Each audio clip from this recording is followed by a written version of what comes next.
Bumaba ng 6 hanggang 7 piso ang presyo ng kada tangke ng LPG. Sundan sa report ni Jasmine Gabriel Galban.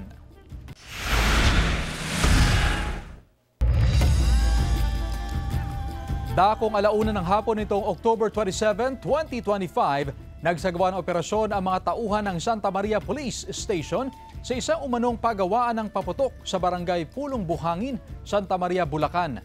Dito naaktuhan ng 2 babae habang abala sa paggawa ng mga paputok na walang kaukulang permiso.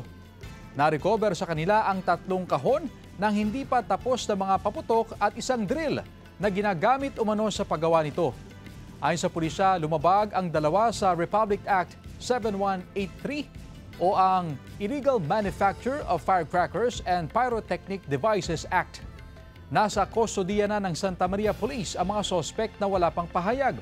Patuloy ang investigasyon upang matukoy kung may mas malawak pang operasyon sa likod ng iligal na paggawa ng paputok sa lugar.